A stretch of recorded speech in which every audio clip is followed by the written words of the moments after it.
Muy buen día, soy Valentina Beltrán y el día de hoy vamos a hacer un análisis en perspectiva de lo aprendido en el curso de sistemas políticos. Muy bien, para empezar me gustaría decir que es clave entender dos niveles de análisis que fueron explicados en el curso y que considero que cambiaron mucho la cosmovisión precisamente de ver estos sistemas políticos. El nivel macro en una parte nos permite, por ejemplo, ver el panorama general, el Estado, sus instituciones y el régimen que lo gobierna. Por ejemplo, Paraguay ha pasado por distintos sistemas, desde una larga dictadura hasta una democracia frágil. ¿Por qué mencionamos precisamente a Paraguay? Ya que gracias a uno de los ejercicios que posteriormente iré desarrollando en el podcast, me permitieron encontrar en este un análisis precisamente basado en estos dos sistemas. Esto parte de un análisis macro porque nos enfocamos en la estructura del poder.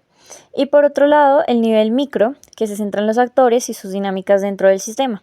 Aquí entran en juego los partidos políticos, los movimientos sociales y los ciudadanos que influyen en la política cotidiana. Nuevamente, poniendo el ejemplo de Paraguay, las movilizaciones sociales han sido claves para presionar cambios políticos, como por ejemplo ocurrió en 2017 con las protestas contra la reelección presidencial.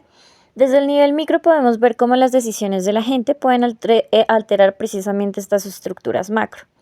La experiencia de realizar un fanzine fue bastante curiosa, ya que en ninguno de los anteriores cursos nos habían propuesto una forma tan creativa de implementar las lecturas y implementar un análisis político y social de estas funciones.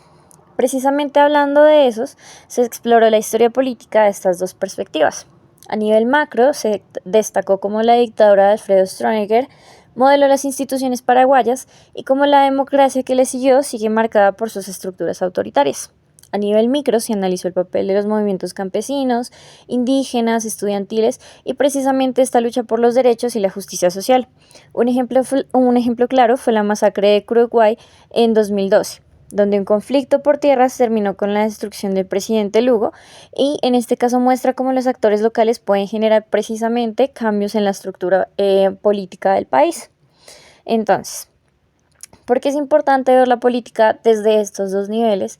Y algo muy importante que precisamente se aprende en el curso es que esto nos ayuda en una gran medida a entender tanto el poder desde arriba como las resistencias desde abajo. Si solo miramos el nivel macro, nos perdemos de las luchas diarias que transforman la política. Y si solo vemos el nivel micro, perdemos de vista las estructuras que limitan o potencian estas luchas. Nuevamente utilizando Paraguay, ya que desde aquí hicimos nuestro enfoque del FACIN, es un gran ejemplo de esta interacción.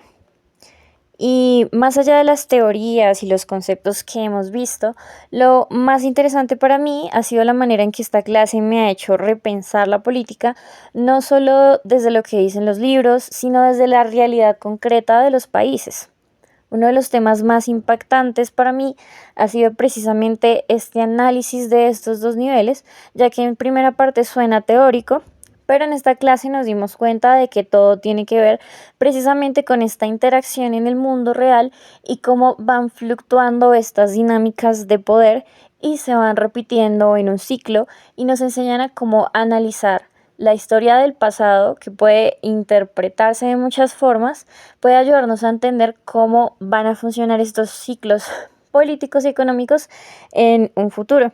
Entonces siento que es un ejercicio que es muy interesante y que se puede ver, por ejemplo, en los constantes ciclos revolucionarios y contrastantes de la política micro y desde la política macro.